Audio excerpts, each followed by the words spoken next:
All right, welcome to another edition of Above the Bridge podcast. This is episode 18. Shout out to our producer, Boy Band John. What's up, Boy Band John?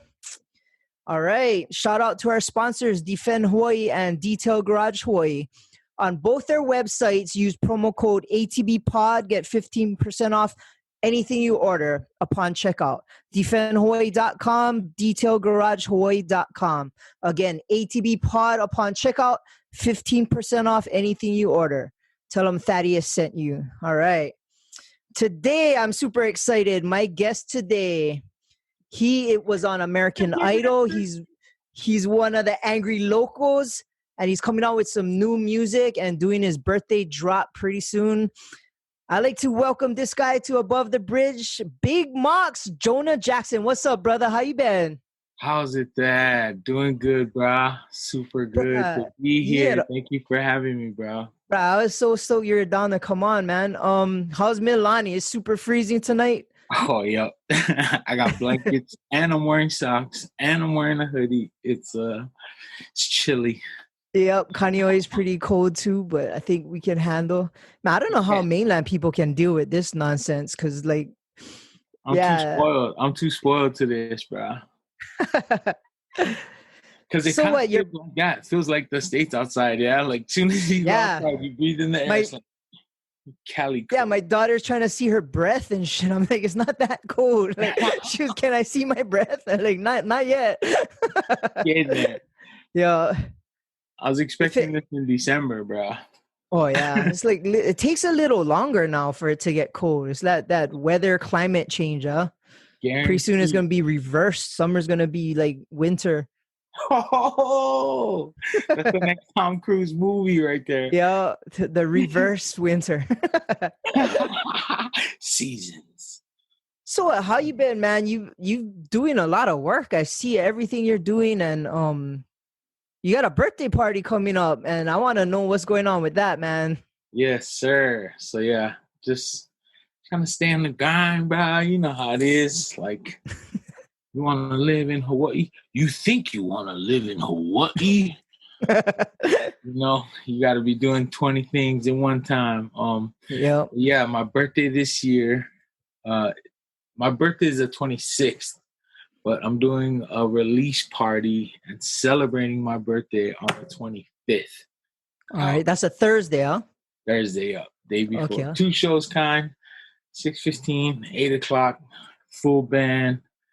Should be live. Are you excited? Yeah, I'm excited, bro. This is the first time, and I've been doing music for a long time. This is the first time that I'm performing like straight original music. I finally put out enough original music to do it, bro, and I'm excited to finally like get it out there. Man, I can't even imagine what you're feeling. That whole project you've been doing for a while, and it's accumulating to this one night where you're dropping the album as well. Yeah. So we're gonna drop just one song. This single, Get Heavy, is like one of my favoriteest songs that I've done with the homie Les. And it's one of the first songs we actually made together back in like 2018. How did you link up with him? So we're talking about Les, he's the producer, right? Yes. Bimwala. Shout out to Bimwala. He's on everybody's music, tracks, stage, everything. Yeah. I met him on stage with the Green. He was playing drums for the Green. Yeah, drums for the Green. He drummed for Hot Rain. That's Hot Rain was the band that like backed up Boogs, that backed that whole Wash House movement. And Les also like is the musical director for like Fiji, and like he creates like live sets for touring shows. So getting to like link with him on this was, man, we were fans of each other already. I seen him one day, and I had just seen on Instagram that it was his daughter's birthday, and they were eating at Sweet Ease on Kapahulu. Okay. And I was eating with my lady, and after we finished eat, I just threw some money on their bill and was like, happy birthday to the daughter. And then we just started emailing from there. He'd send me a beat and be like, so hey. just a little touch of aloha kind of linked you in together with him. See, that's how it works, bro. That's what I definitely understand. You throw some aloha and it just links everybody together. That's an awesome story, man. Yeah, man. No doubt. It never fails, Like, yeah. If that's the kind of, energy you want to return back to you, like throwing it out there, bro. That's how. So you guys linked up, and how long you been working on this project? So, since 2018, we call it the Vault, and it's pretty much just the stack of music that we've been working on. And the Vault's been super deep. So the first single, Mother's Love, was actually maybe like the 6th song that we worked on together. Okay. But what I'm trying to do, and what I've neglected my earlier, younger music career, is that you got to kind of give audiences a touchstone, like a simpler reference for who you are, what you do, and then like slowly build traction for the listeners to find you. So when we dropped Mother's Love, like Mother's Day was like right around the corner, and we were like, "Bruh, let's not wait another year for this." So we came in one weekend, we finished that song and just put it out. And then every single after that, and then the EP kind of came along the same way. Like we just kind of said, "Hey, I think it's time. Let's dig in the vault. Let's pull out, what we can finish and like polish off. Oh, nice. If we can keep building this traction." And so this single, Get Heavy, is one of my favorite ones that we worked on. And so folks that have been following the Jonah Jaxon like Instagram from when I first started it, yeah, I was almost gonna drop Get Heavy first. Like I was just gonna come out with the best song that I had with Les. And I had to slow it down, had to pump the brakes. Like, bruh, we have other stuff that we can put out, and let's not climax. Yeah, exactly. You gotta have the foreplay before the climax. Exactly. Well, to be honest, as a personal story, I'm glad you did it that way, because Own Way, when you dropped that single, it was about the time I was starting to get this idea for the podcast. And I'll tell you straight up, I was driving on the Pully, and I had so much doubts and so much reflection and fear, bro, to be honest, fear, because I didn't know how people would accept what I'm trying to do or what.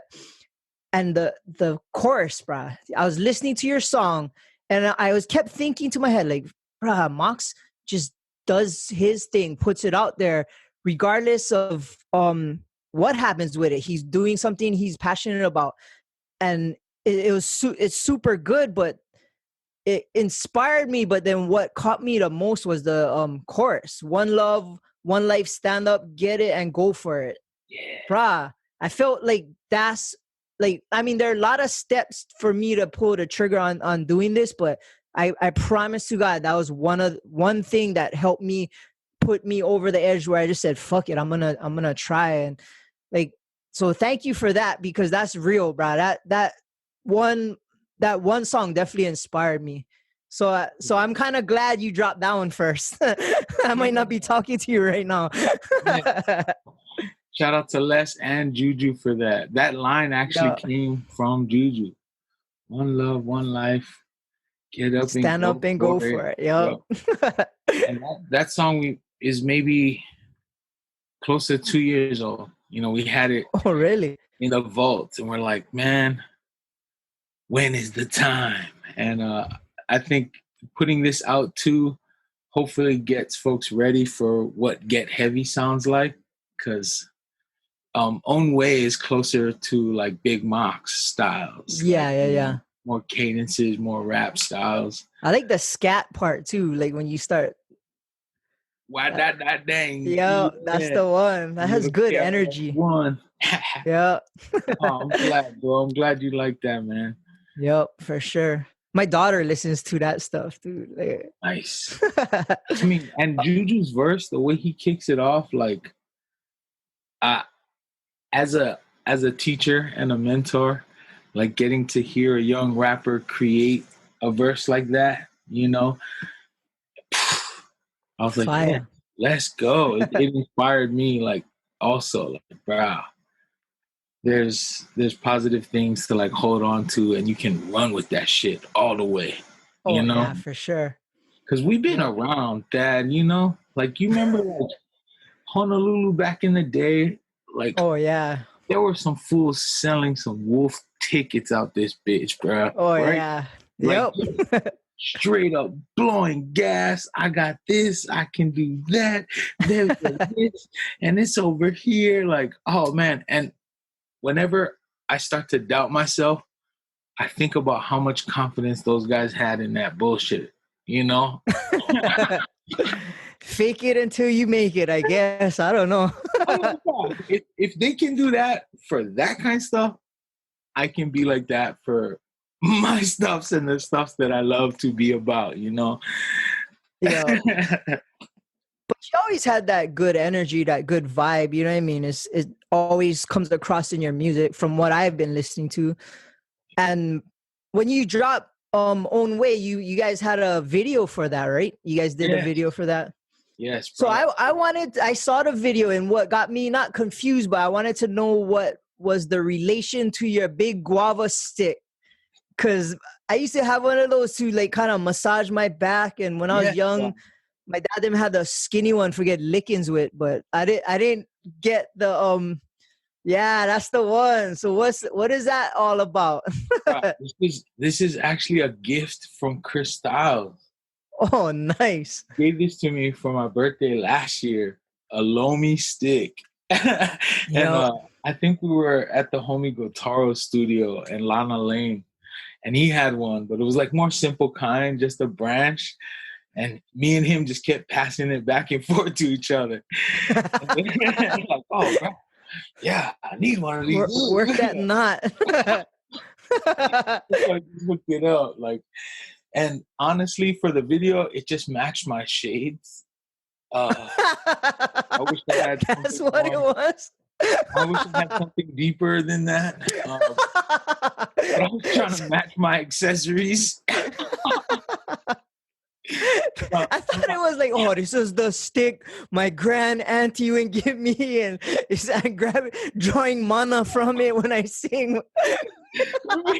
Wait, let me try that again. So this actually helped me find water. No, yeah, bro. It was something deeper than that. Oh, so birthday present from Chris Styles at Master Shades. That's that could be a thing in the future. There's this brother that I work with from Maui. He's a visual artist, and he actually wrote something in the comments about the stick.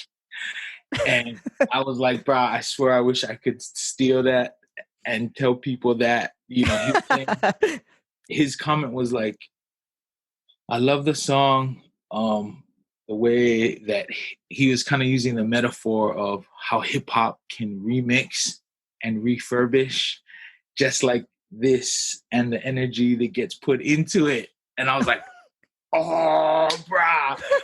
Brother Noble from Maui, shout out Brother Noble. I was like, brah, I should steal that, brah. But I can't take credit for that one. It just back in the day, that's the stuff we used to get lickings with. When skinny one though. Brother, guava stick stings, kind. Yeah, bro. That one would demo somebody. That one would put you out. You know why I like carrying it around, bro? Have you ever seen that show Peaky Blinders on Netflix? Oh, I heard of it. I think I've seen one episode. It's like the British family, and like the brothers carry blades in their hat. Oh, yeah. So when they scrap, they pull off the hat and they slice their eyes. So I'm like, bro, this is my low-key weapon. Like, is it a Lomi stick? Could I hit someone with it? I don't know. Right, you need to like turn it into a Zatuichi cane and twist out the sword. Yeah. Oh, that's a cool story. Hey, that's kind of a cool story, man. I always wanted to know. Like, I was like, oh, he's bringing that thing around. I'm like, what must have some kind of meaning. Gotta match the shades. Busted. Damn. So you're out. So where's your concerts gonna be? It's gonna be at Hawaiian Brian's. Yes, Hawaiian Brian's in the big room. Shout out to Uncle Glenn, guys. Hawaiian Brian's been getting hit, brah. It's tough. Like, so what do they do for COVID to kind of space things out? I'm sure it's not a free for all like how it normally is, right? Yeah. So they got tables all spread out kind. They're doing tables of 4 and tables of 5, and max is like 130 people. Okay. And then in between shows, wipe down kind, spray down kind, and then the next bunch. But nice. I've been to a couple shows already, like over there where they've done it that style, and it's good fun, bro. It's good fun. I've been to other places where they're so strict. Like when you get more than 5 people taking one picture, somebody runs over and says, "Hey, or like you cannot dance, like standing up in your chair. They come sit you down." Wow. Hawaiian Brian's is pretty chill. As long as you stay in your area, keep by your table, you can still have fun. Keep everybody safe. And you guys got like plexiglass in front of you, I see, no? Yeah, that plexiglass is gnarly. The first time I performed in front of that was at Blue Note with a band called The Elevations. Okay. And it was a little trippy because there's like a glare. So you're almost like performing in front of yourself, the mirror. The stage lights is so bright too. So like you cannot really see anybody. But yeah, it was trippy. Blue Note, how's that place? I always wanted to check that out.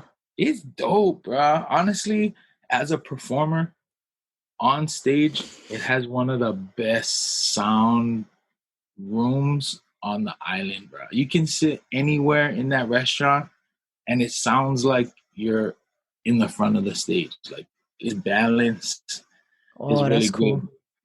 But the food's overpriced because it's Waikiki. Yeah, for sure. Parking, everything. Yeah, you got an Uber there or something. Yes, get dropped off, bro. Because it's still white, bro. Yeah. Tell them about Waikiki back in the day. Is Wakes, bro.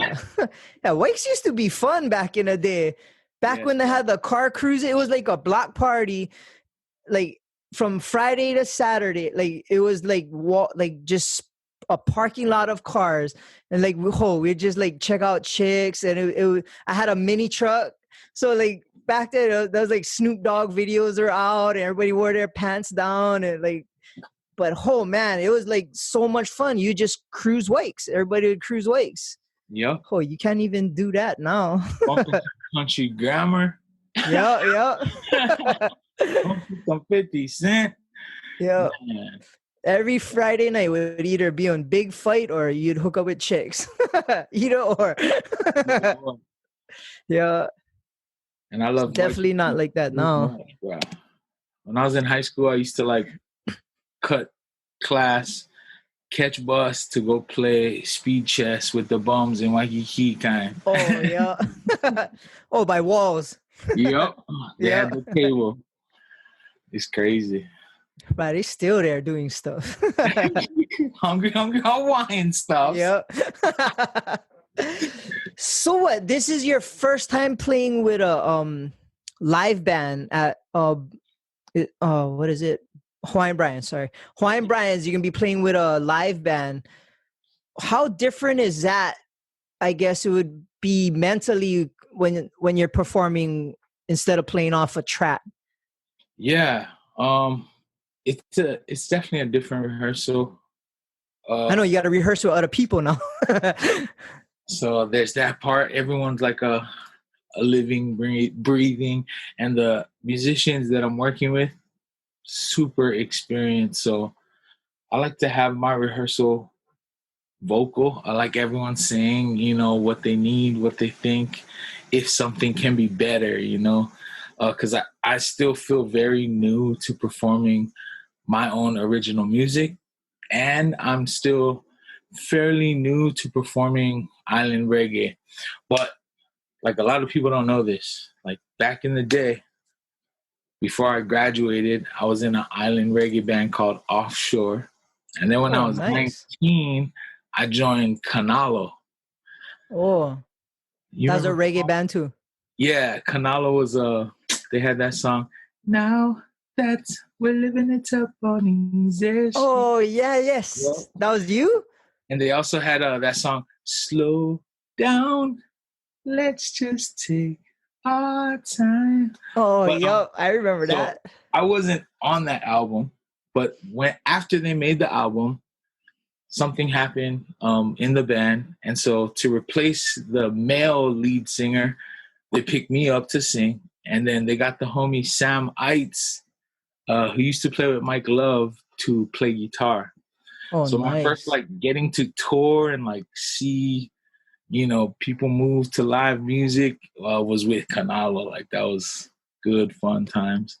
So you might say you're kind of going back to your older roots, right? Kind of full circle. For sure. Like growing up in San Diego, my dad taught me how to play ukulele, but I didn't really fall in love with ukulele until we moved to Hawaii.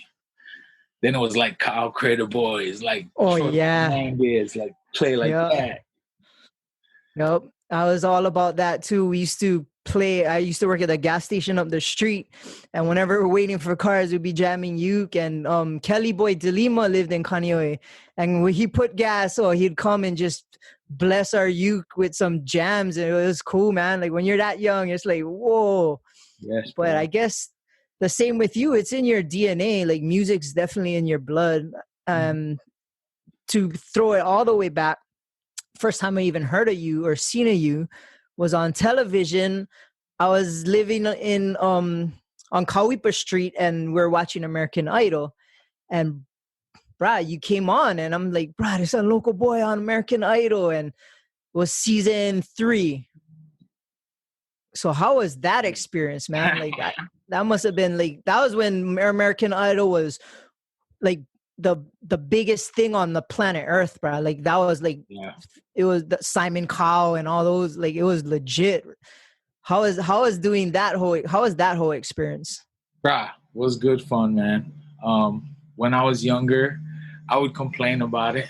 I would say there was a point where I was kind of disgruntled about the experience. But nowadays, I'm freaking glad I did that shit.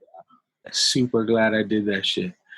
How old was I? I'm 23 at the time, going on 24.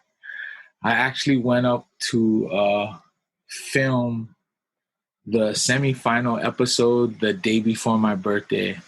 And it was cool because for that round, they flew up my mom and my auntie. We got to go drive to where we used to live in San Diego. They got to watch a rehearsal and see the live taping. And that part, I think, was my most favorite part of the experience. No shit. That's awesome. The rest of it, bruh. I had no idea what I was getting into, I was just literally having fun. Me and my homie were up playing Street Fighter, and he goes, hey, the auditions are at the stadium. What? You go? And this is the day before. So we camped out one night into the next day. Nice. I think they opened up lines at 12 midnight. He was like, what? You go? I was like, He goes, oh, I'll go buy food. I was like, shoot. So we grabbed Jack and then we pulled up to the stadium and already had a good 300 people in line already at the stadium. By the end of that audition at the stadium, they had something 25,000 people came. It was also the last audition So people came from other states. Yep. Already lost in another state, but they came trying Hawaii. And what's crazy, bro, like that spending the night was also memorable because everyone was passionate about music. Guitars were out. Oh, man. Food, bro. Yo, DJ Flip was the fucking MVP that night. Like, he pulled up with a dolly of like chicken, water, drink. Like, he rolled up deep to that audition and we just camped out. Bruno Rodriguez was right next to us in line too. What? And I knew Bruno from a long time. I used to work with his mom on the catamaran. Oh, she worked Fat 8 too, huh? Yep. Yeah. You remember Banana Patch at Miramar? Yes, I do. Bro, me and my mom used to go Banana Patch all the time. That's crazy. Up with Auntie. But that was crazy. It was a good experience, like auditioning. And then I bet like none of the other auditions had that same vibe because like, I mean, you're in Hawaii. Everybody's like just aloha, block party. Oh, that must have been fun, man. I wouldn't mind just going for the auditions for the party. Yeah. Right? Like nobody's anybody, right? We're just all out there. Dreamers, bro. Just having a dream. Exactly. A dream and a bucket of chicken. That's awesome. Oh shit. I wanted to mention something.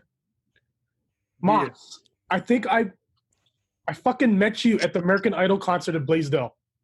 Oh. You know why? You know why I remember this? Because before we were talking, right? Before we were recording, you said season 3. Thinking about the concert, the whole time. So after the concert, you were sitting on the floor seats. And I said, what's up to you? Because, I was all American Idol, right? So I was like, oh, shit, that's Jonah. I said, what's up to you? You told me, nice shirt. I was wearing a Silky Johnson Chappelle Show shirt. Oh! I remember that. I remember a Player Haters Ball shirt. And you're like, oh, sick shirt. I remember that. That's that was a long time ago. That was a long time ago, man. Yeah, man. That's super good memory, dude. Yeah, that's fucking random. I just remember that. Yo. That's awesome. I got a crazy story about that concert. After that concert, first place, Fantasia. Second place, Jasmine. 8th place, Camille. And then DeGarmo?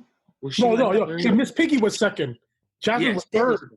Okay. So I had... Oh, DeGarmo shit. That's right. Yeah, should have lived Miss Piggy out there. Yeah. So first, second, third, and 8th place came with me to Blue Tropics after. Oh, the monkey bar. That's Mikey's spot. And I'm pretty sure Hanson got us in, bro. I'm pretty sure it was Hanson. And like we went, and remember, like right by the stage, the dance floor had that little like game room, like lounge. Mikey's little game. Yeah. That's where we were hanging out, bro. Right after that concert. And that's awesome. Jasmine and Diana were still 17, so it was like super like lit for them. They're like, oh yeah, God, we're in the club. Thank you, Jonah. So you basically just admitted that Hanson let in some undas. Oh no! Wait! I was trying to say Hanson let in some celebrity. Yeah. Allegedly. Hey, don't forget, they had Jennifer Hudson that season 2, bro. Yes, bro. J Hud, man. J Hud. She is the beast now, right? Like killing it. Yeah. Lost choke weight, smashing. So what? How is that whole experience being in the mainland? Was that like Hollywood out, glam, glitz, like, or it was like? Because I was watching it, and like today, I was knowing that you were coming on. I kind of watched some of it, and it's that same local brother talking to freaking Ryan Seacrest, like he was in your living room. Like it just came across the same person you are now. It was crazy. But how was all that glitz in Hollywood? Yeah. So like I was the kind that was like chilling with the camera guys when they weren't on camera, or like I was like finding out where to eat from the security guys or like the drivers. So like everyone would go sleep like 10 o'clock. Camille and my roommate would be up looking for a place to burn, and like we would be cruising with the security guards, grabbing burritos. Like, so I was able to stay myself, because I was able to connect and like gravitate to people that had that same vibe. Because everything else was fucking nuts, bro. Like I said, I had no clue. Like I just went in to have fun, and there were people that like groomed to win. Like have family members that were like, so like someone squealed on Camille for burning. Like she almost got kicked off the show because really? Some girl who got cut, her mom complained to a bunch of producers like, oh, how can this girl, she's breaking this drug clause or some shit. But Camille was too cool already with the producers. They're like, fuck this lady, your daughter lost, beat it. You know what I mean? That's crazy. But yeah. So from that whole thing, you got to tour with the American Idol concert. So I did not know. Oh. That was the concert. They did one in Hawaii that year. Oh, I see. But only the top 12 got to go on that tour. So Camille was on it. I was like hitting them up on the bus every now and then. Oh, that's super cool. But yeah. Did you form any relationships with anybody who like was in that show that you have now? Like other than the local people? I can't say no. Not like maintained. My roommate in American Idol, so when you go in, you get a roommate, and then every day there's a cut. So sometimes people rotate roommates. Oh. My roommate made it all the way to the end. But for some reason, like in the show and in between us going back for the audition, he was cut. Oh. Fast forward maybe like 6 years, my man was like a semi-finalist on The Voice. His name is Jamal. Jamal White, I believe his last name. So like when I saw that, I was like, oh shit. But yeah, mostly just Camille and the homie Sonny Kapu. Oh yeah. Just the local kind. I've reached out every now and then just to say what's up, or like LaToya London and her husband, whenever they're in town, they'll be like, what's up? Oh, that's cool. But yeah, man. I haven't really like maintained or kept up with. The group stage round, is that shit all hype, or is it like really that stressful, or the producers are just trying to find those groups that are just really fucking not with it, and they're not doing good, and they're just like, emphasizing on the bad people? Yes. How was it? It was a mixture of both of that. So that's one thing that I was also oblivious to, was the ingredients for reality talent television, is that they would force us into stressful situations in the form of like making us wait for 4 hours. Oh. So they just would play the long game, like have a bunch of, bright-eyed people in one room and just keep the cameras rolling and wait around till someone gets wait till the beef starts. The beef breaks out. Or someone's family speaks up, or someone wants to, and then it got tense and stressful. And that group round night, like we came back from that audition before super late.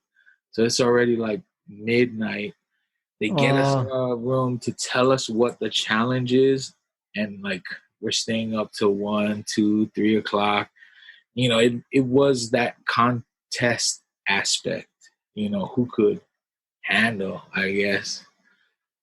But I was glad I found Sonny and Cliff, bro, because we just kept it chill. Nobody, like Cliff's family was there, Sonny's family was there, and they took care of me big time.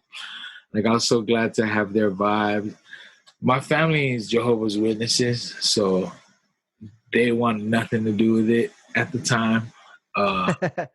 Except my mom. She still was like, nah, I'm going. That's my boy. Dude, big.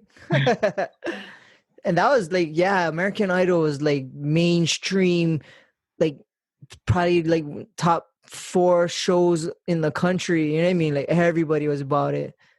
I was tripping. Fat Joe like tagged me because Netflix has that, I guess, a documentary called The 2000s.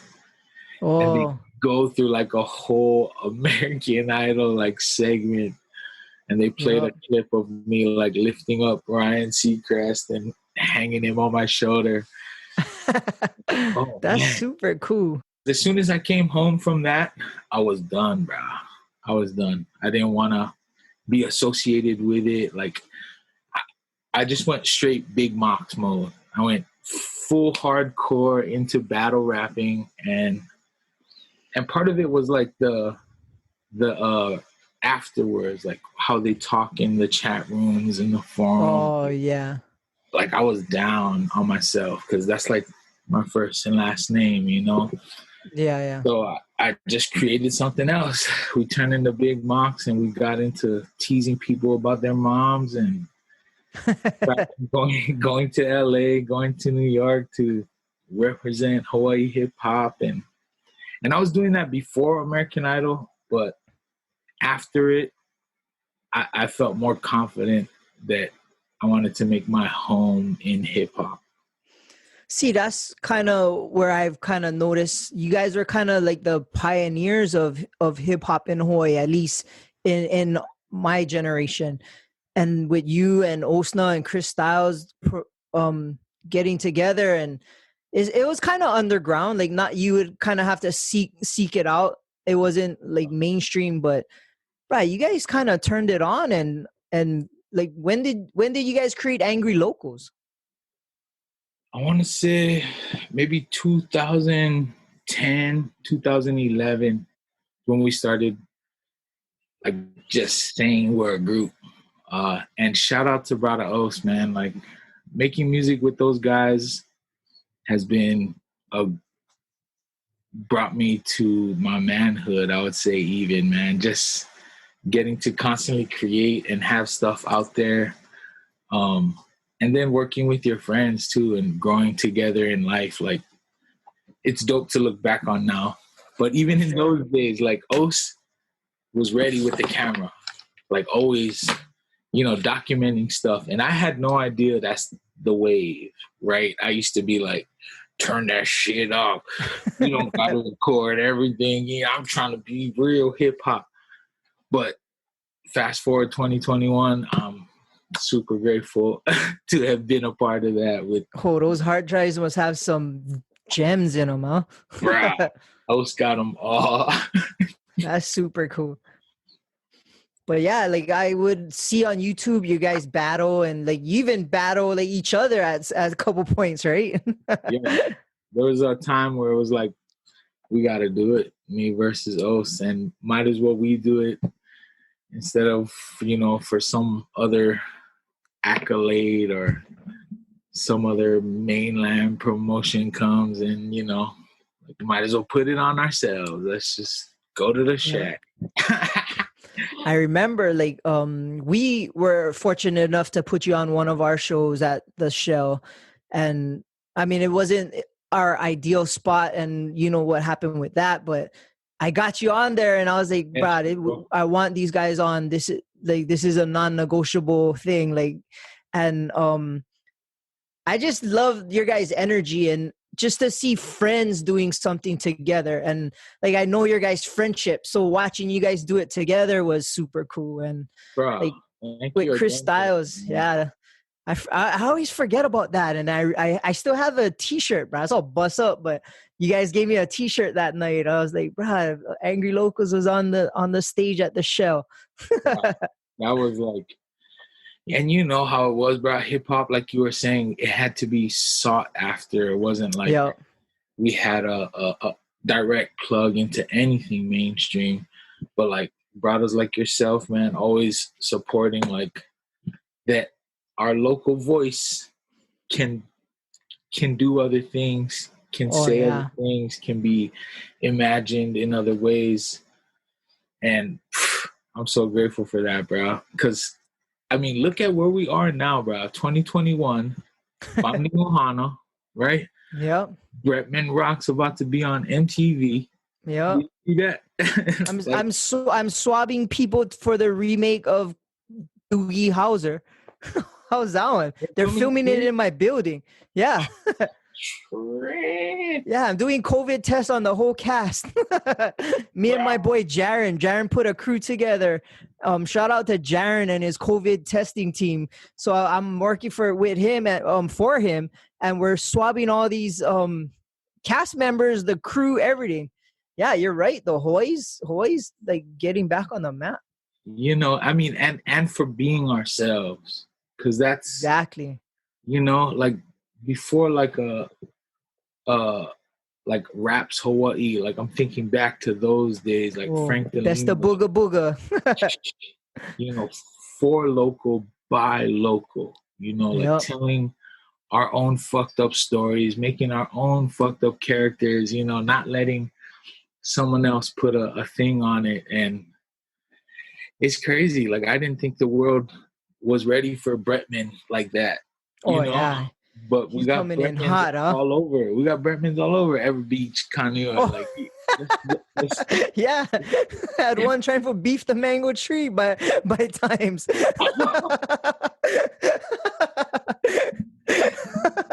Bruh, it's a legit archetype now. Yeah. Mahu from Hawaii. Well, we made it. I'm just coming kidding. In hot.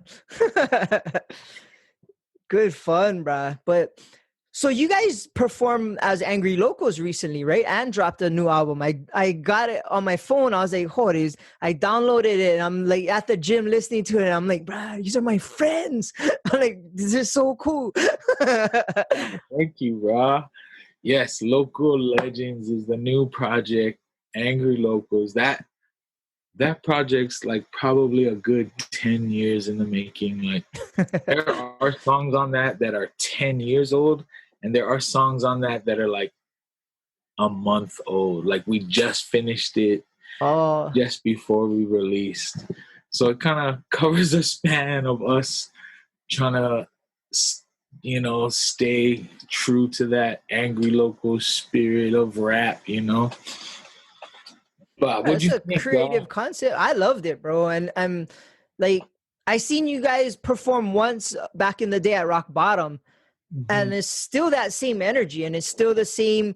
It's angry, but it's smooth, and it's kind of informative. You guys are kind of teaching some culture in there. You know what I mean? Like, and there's these little hidden stuffs where if you don't know what they're talking about, or like you got to be from Hawaii to understand it, but it's like our hip hop. It's Hawaii hip hop. It's our slang. This is how we, you know, this is how we express. And I think 2021, they're ready to learn our styles, you know, like they're ready to hear our pidgins, our slang, our representation. And with us without having to be like, no, you know, or I only do this or that, you know. Well, we guys are Holloways out here. Oh yeah, exactly. You guys are paving the way, and like I hang out with Chris at Defend Hawaii, and Coins is there, and Coins is a aspiring rapper. Shout out to Coins and the Broke Mokes. Shout out. They got inspiration from you guys, and he just moved to LA, and I texted him and I was like, bro, I'm so happy that you're chasing your dream. Like you're doing like you're moving to LA and doing it. And like that gotta be kind of gratifying for you guys, because you guys inspire all these young kids coming up. And like, who else paved the way for them? You know what I mean? It had to be you guys. Man. No, I am definitely in like, I trip out, bro. I trip out how much life I've got to have with the Broke Mokes guys, just as young men growing up. And then in this rap shit, in this music shit, I met Coins from MySpace, bruh. He hit me up on MySpace to meet me at Cam Shopping Center to buy my mixtape for $10, bruh. No shit. That's super cool. First time I met Cool, and he was like maybe 15. And then I didn't meet the rest of the Broke Mokes till way later on. But the talent level of those boys, yep.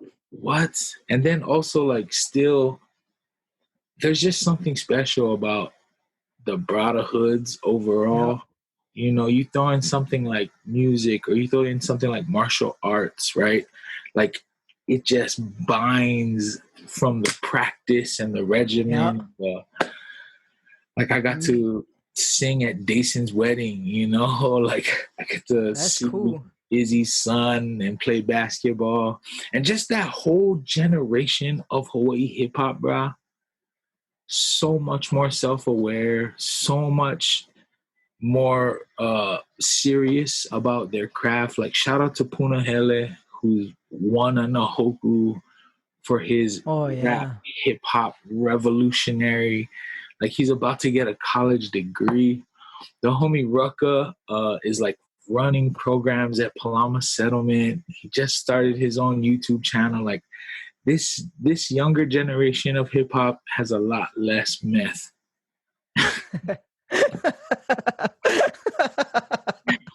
And I'm so grateful, bro. I'm so grateful that, you know, there were things from our generation that we were able to perpetuate in a good way, but there were shitty parts that we got to abandon. Oh, you know? Like, it's that there's things that aren't cool about being a rapper, you know, that being a good person has to mean more than, you know? Yep. And these guys inspire me all the time, bro. Seeing them as young men and seeing what they do with rap still and how they're continuing to find value for their existence is like... That's super cool.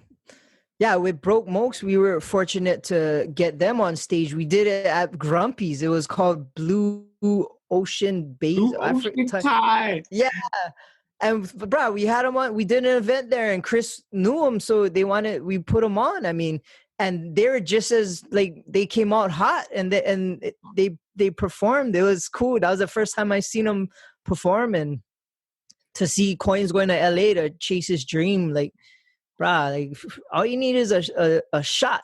You know what I mean? Yeah. Like, who knows what can happen? Yep. And that's like, if you didn't go to the stadium for American Idol, you would have missed out on that whole life experience. You know what I mean? Like, you got to shoot your shot. Yeah. And just keep shooting, you know? Like, so fast forward to, or rewind to last year, I auditioned for The Voice.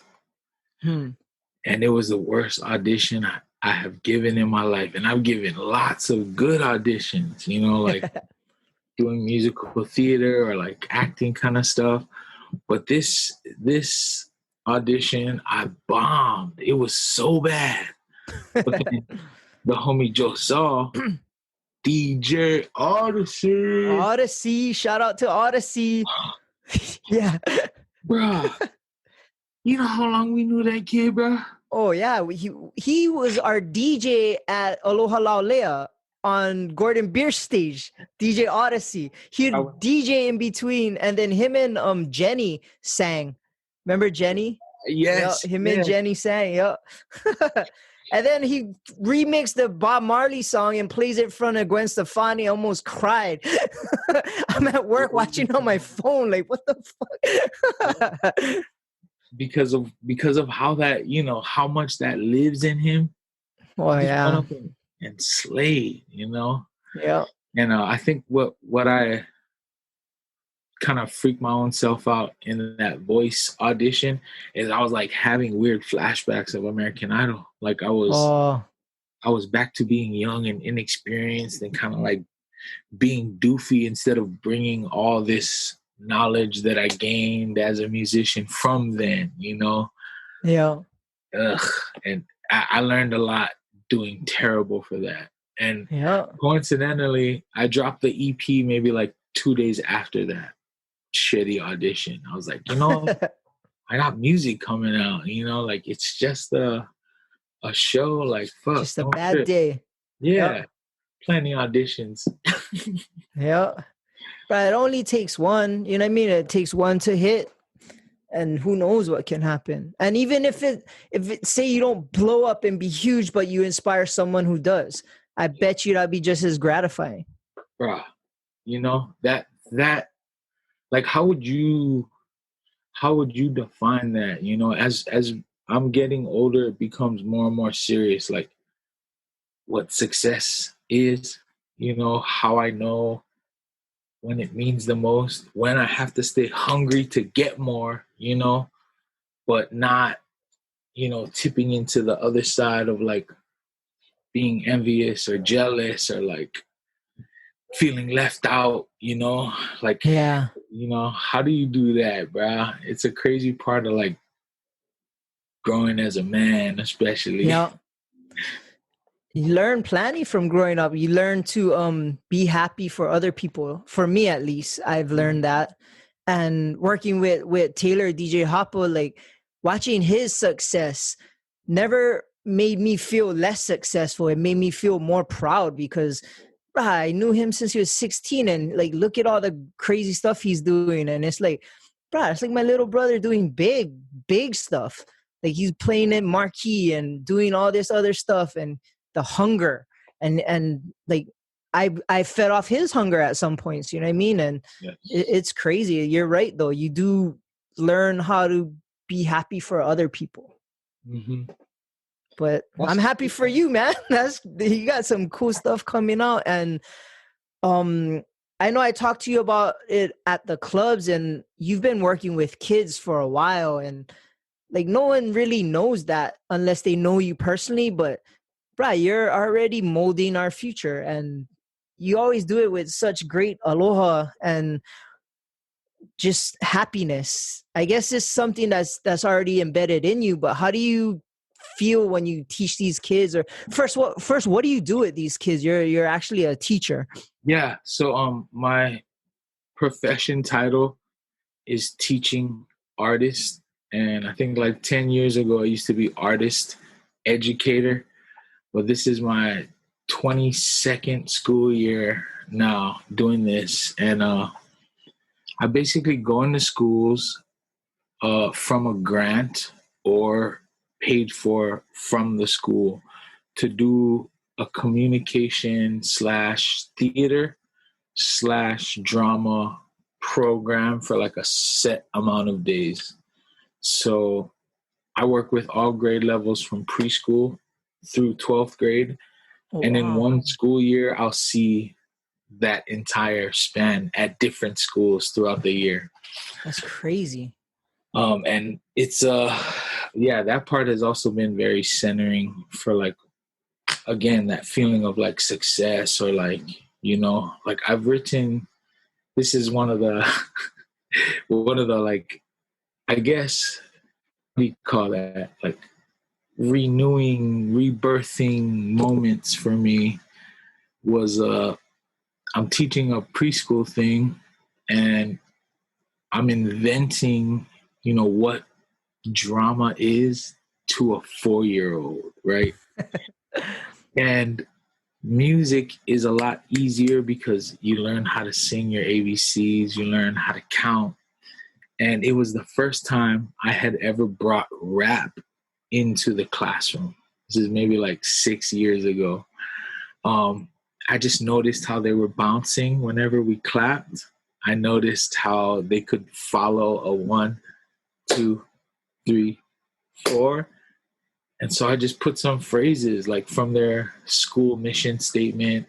We had them like make shirts of like these things that they wrote about their friends and their family. But getting to like bring that part of what I learned into my teaching has like, it's changed my passion for teaching for sure. But when I first started teaching, it was mostly delivering a lesson plan that someone else made. I would say I did that for like a good 10 years. Oh, wow. Like I taught Coins, Izzy, and Dason when they were all in Castle? Or in No, at Ben Parker. Oh, when they're real little. Real little, bro. Like That's grade. Crazy. I taught Josh Totofi when he was in 5th grade at Ben Parker too.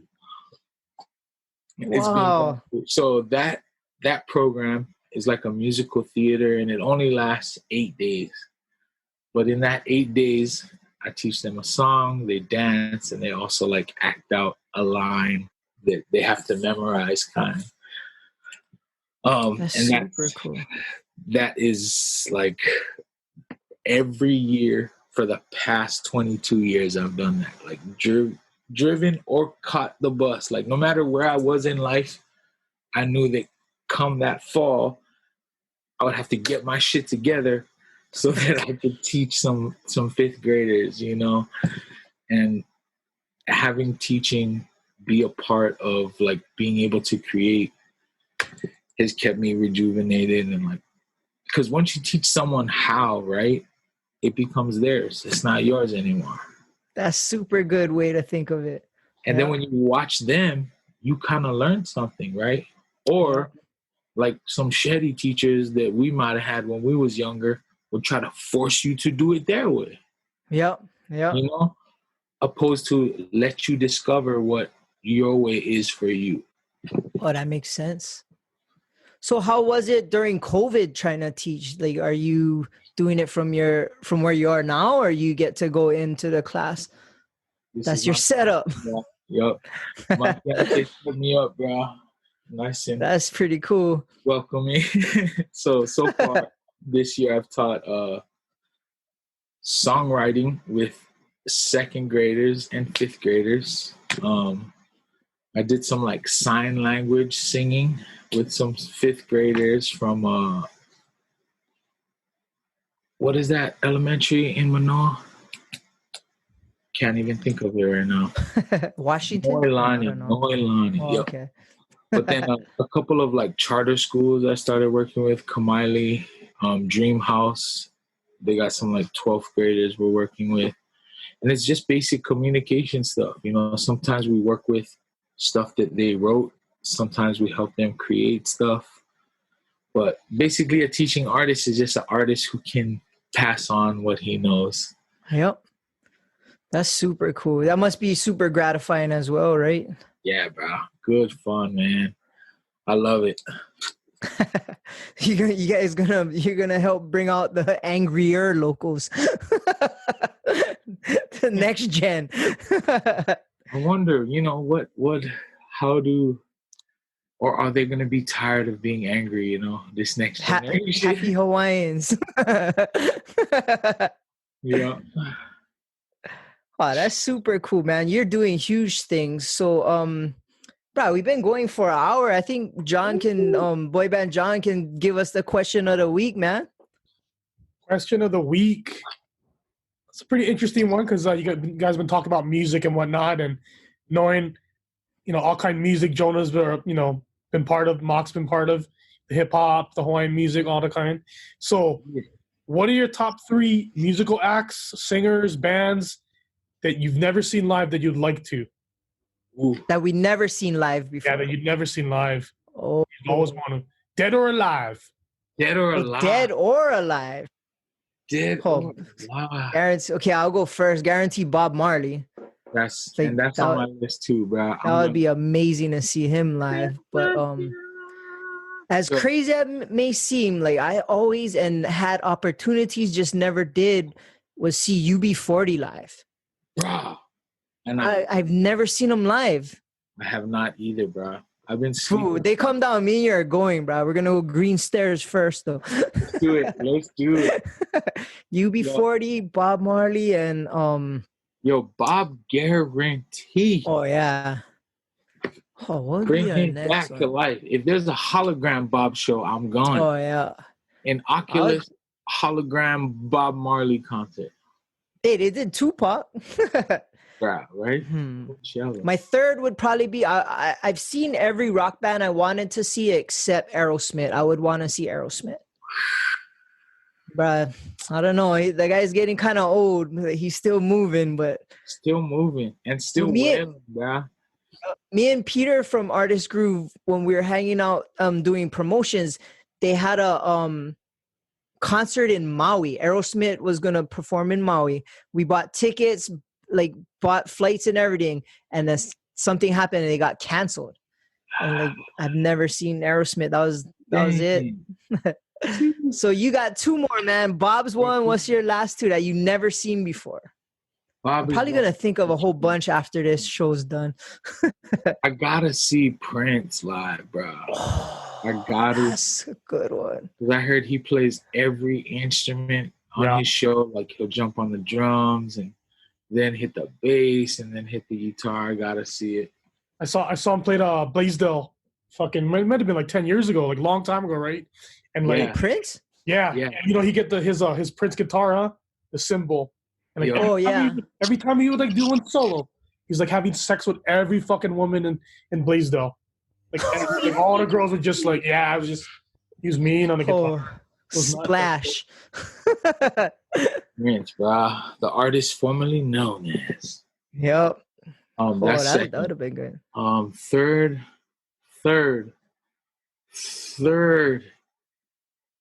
Bro, this one's a tough one, and might be super weird, but Sam Smith. Oh. Just because he's got a vocal style that I can't really copy. And so I want to see how he does it live. That's pretty cool. And he makes good records, that weirdo. Yep. Well, I got one more. I want to see you live with a band on the 25th. Yes, sir. At Hawaiian Brian's. How can we get tickets to that? So, eventbrite.com. You could also check out my Instagram at Moxilla, at Jonah_Jaxon with an X. Just hit that link and grab a ticket. It's super cheap. It's like $12. It's gonna be good vibes, and I already know like who's gonna be there. It's gonna be fun. Yes. Oh yeah. I'm gonna make some like announcements too. I might as well just say here, your homie Chris Styles will be hosting. Oh yup. Was it Above the Bridge alum up in there?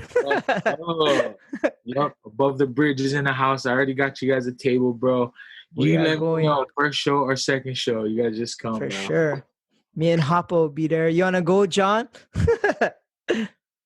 Come check it out. This Thursday? Next Thursday. Oh no, it's 2 weeks. The 25th. Yep. It's next, yeah. Let's do it, bro. Yep. I forgot. I'm wearing a Bob Marley shirt. Ooh. Oh.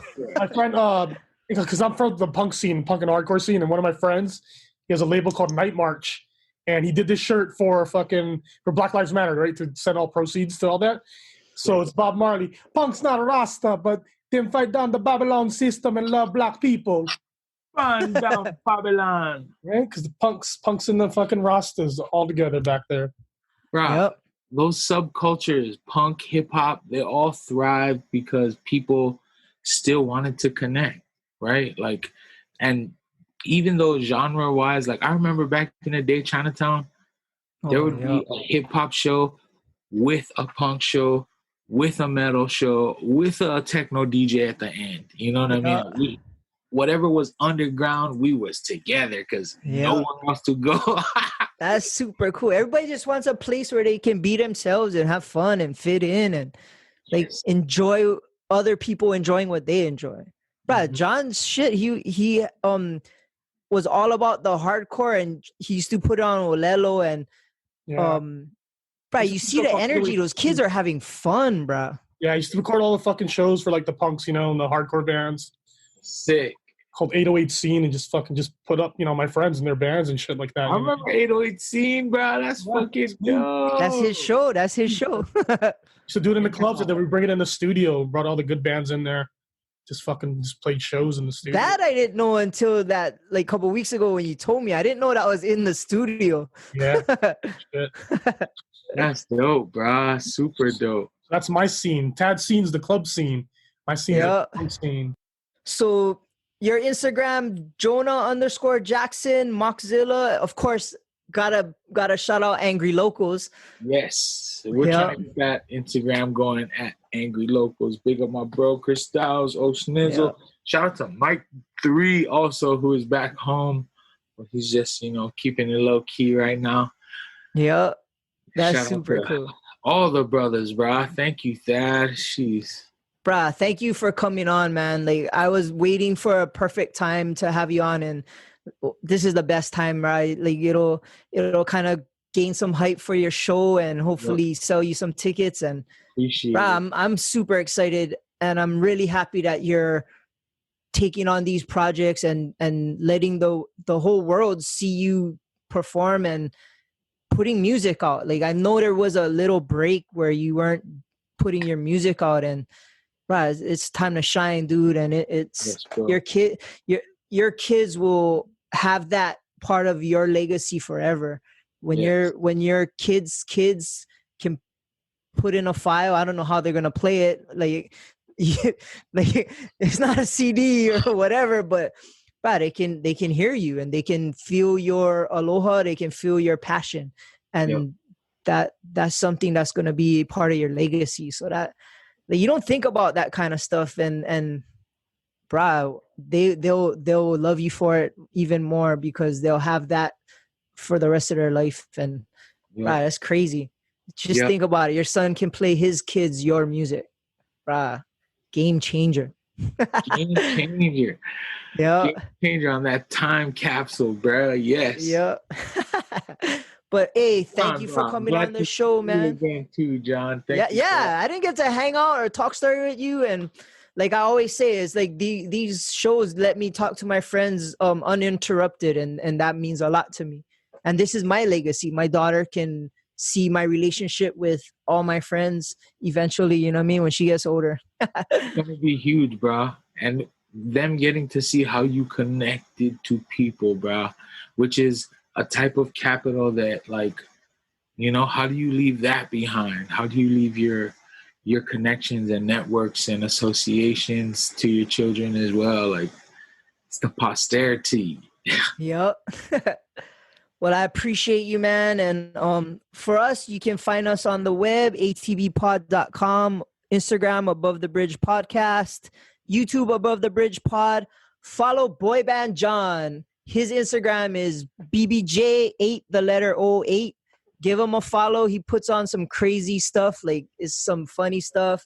If you like hardcore, he puts some stuff on there with hardcore, but give him a follow. It'd be worth it. Thanks again, man. I'm really happy for you. I cannot wait to go check you out live, and happy birthday. I'll tell you happy birthday that day, but love you, man. I miss you. I'm definitely gotta go to the Green Stairs with you soon, man. I miss those Fridays. No doubt, I miss you guys, man. We're gonna hang in person for sure. Yeah, exactly. Need you on the mic, man. Hyping the crowd. Yes. Yo, and thank you for those, bro. Yo, pause before we end that. Like, when you first started asking me to host, like, that grind mode, you know what I mean? Like, having a steady on a Friday, like before, after a gig, like really helped me stack for the weekends, bro. I appreciate it, man. Like I said, bro, the gigs are yours. Just tell me when you can't come. Well, not right now, but that's how we do, bro. Love you, bro. Thank you, guys. Love you too, my brother. All right, we're done. Wait, Shaka for the camera.